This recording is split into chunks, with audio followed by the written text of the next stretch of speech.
Hi, അടുത്തായി നമ്മൾ discuss ചെയ്യാൻ പോകുന്നത് work done along a closed path is always zero എന്നുള്ളതാണ്. എന്ന് വെച്ച് കഴിഞ്ഞാൽ ഇത് നമ്മൾ പ്രൂവ് ചെയ്യാൻ പോവാണ്. എന്താണ്? ഒരു ക്ലോസ്ഡ് പാത്ത് നമ്മൾ കൺസിഡർ ചെയ്യുകയാണെങ്കിൽ ഈ ക്ലോസ്ഡ് പാത്തിലൂടെ ഉണ്ടാകുന്ന വർക്ക് ഡൺ എന്ന് പറയുന്നത് ഓൾവേസ് സീറോ ആയിരിക്കും എന്നുള്ളതാണ് നമ്മൾ പ്രൂവ് ചെയ്യാൻ പോകുന്നത്. സോ അതിന് ഞാൻ എന്ത് ചെയ്യുന്നു, ഒരു പോയിന്റ് സ്റ്റാർട്ട് ചെയ്യുന്നു. നമ്മൾ എ എന്ന് കൺസിഡർ ചെയ്യാണ്. ഈ പോയിന്റിലൂടെ പാർട്ടിക്കിൾ മൂവ് ചെയ്യുന്ന സമയത്ത് വീണ്ടും ഇത് എവിടെ എത്തുന്നു? ഈ പറയുന്ന പോയിന്റിൽ തന്നെ എൻഡ് ചെയ്യാണ്. സോ എയിൽ തുടങ്ങി എയിൽ തന്നെ എൻഡ് ചെയ്യുന്നു. ഇതിനാണ് നമ്മൾ ക്ലോസ്ഡ് പാത്ത് എന്ന് പറയുന്നത്. അപ്പൊ ഇതിന് ഈ ടോട്ടൽ വർക്ക് ഡൺ എന്താണ്? ഒരു പാർട്ടിക്കിൾ എയിൽ നിന്ന് മൂവ് ചെയ്ത് വീണ്ടും എയിൽ എത്തുകയാണ്. അപ്പൊ അതിന് ടോട്ടൽ വർക്ക് ഡൺ എന്നുള്ളത് നമുക്ക് W എന്ന് നമുക്ക് കൺസിഡർ ചെയ്യാം. അപ്പൊ ഈ W എന്ന് പറയുന്നതിനെ ഞാൻ ഇതിനെ കുറച്ച് എളുപ്പത്തിൽ ചെയ്യാൻ വേണ്ടിയിട്ട് രണ്ട് ഭാഗമാക്കുകയാണ്. ഇപ്പോൾ എയിൽ നിന്ന് സ്റ്റാർട്ട് ചെയ്ത് എയിൽ എത്തി എന്ന് പറയുന്നതിന് പകരം ഞാൻ എന്ത് പറയുന്നു, പാർട്ടിക്കിൾ എയിൽ നിന്ന് മൂവ് ചെയ്ത് ബി എന്ന് പറയുന്ന പോയിന്റിൽ എത്തുന്നു.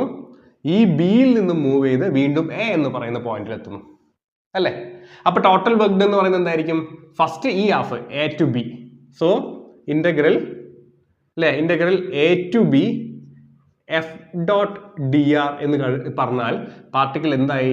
ഇവിടെ നിന്ന് മൂവ് ചെയ്ത് ഇവിടെ എത്തുന്നതിന്റെ വർക്ക് ഡൺ ആയി. ഇത് കംപ്ലീറ്റ് ആവണം എന്ത് വേണം? വീണ്ടും ഇവിടെ നിന്ന് മൂവ് ചെയ്ത് ഇവിടെ എത്തണം.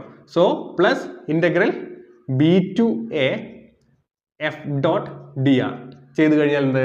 നമുക്ക് ഇത് രണ്ട് ആഡ് ചെയ്ത് കഴിഞ്ഞാൽ പാർട്ടിക്കിൾ ഇവിടെ നിന്ന് സ്റ്റാർട്ട് ചെയ്ത് ബിയിലൂടെ മൂവ് ചെയ്ത് വീണ്ടും എത്തിയത് മാറി അല്ലേ? എത്തിയത് പോലെ എന്ന് വെച്ച് കഴിഞ്ഞാൽ ഇതെന്താണ്? ഒരു ക്ലോസ്ഡ് പാത്തായിട്ട് മാറി, ക്ലോസ്ഡ് പാത്തായിട്ട് മാറി അല്ലേ? സോ ഇവിടെ നോക്കിക്കോളൂ, ഇവിടെ ഇതിന്റെ ലിമിറ്റ് എ ആണ്, ലോവർ ലിമിറ്റ്, ഇവിടെ ലോവർ ലിമിറ്റ് ബി ആണ്, ഇതിന്റെ അപ്പർ ലിമിറ്റ് ബി ആണ്, ഇതിന്റെ അപ്പർ ലിമിറ്റ് എ ആണ്. സോ ഞാൻ ഇത് ഒരേ ലിമിറ്റിലേക്ക് കൊണ്ടുപോകണമെങ്കിൽ എന്ത് ചെയ്താൽ മതി? എനിക്ക് ഈ എനെ താഴത്തേക്കും ഈ ബിനെ മുകളിലേക്കും കൊണ്ടുപോയാൽ മതി. അങ്ങനെയാണെങ്കിൽ എന്ത് ചെയ്യണം? ഇതിന്റെ മുന്നിൽ ഒരു മൈനസ് ചേർത്താൽ മതി. സോ അങ്ങനെയാണെങ്കിൽ total work done is equal to എന്തായി മാറും? Integral A to B F dot D R പ്ലസിന് പകരം മൈനസ് ആയിട്ട് മാറും. ഇന്റഗ്രൽ ഇവിടെ ഇന്റർചേഞ്ച് ചെയ്തു, A to B F dot D R. ഇതെന്താണ്? ക്ലോസ്ഡ് പാത്തിലൂടെയുള്ള മൂവ്മെന്റ് ആണ്. So F dot D R എന്ന് വെച്ച് കഴിഞ്ഞാൽ ടോട്ടൽ വർക്ക് ഡൺ അല്ലേ? അപ്പൊ നമുക്ക് ടോട്ടൽ ക്ലോസ്ഡ് പാത്തിലുണ്ടായ വർക്ക് ഡൺ നമുക്ക് കിട്ടി. ഇവിടെ നോക്കിക്കോളൂ, എ ഇവിടെയും എ, ബി ഇതും B, F dot D R F dot D R. So രണ്ട് ഈക്വൽ ആണ്. രണ്ട് ഈക്വലും നമ്മൾ സബ്സ്ട്രാക്ട് ചെയ്ത് എന്ത് കിട്ടും? W is equal to 0 ആയിട്ട് മാറും. So total work done along a closed path, അതാണ് W.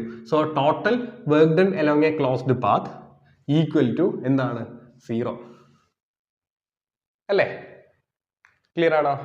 ഓക്കെ.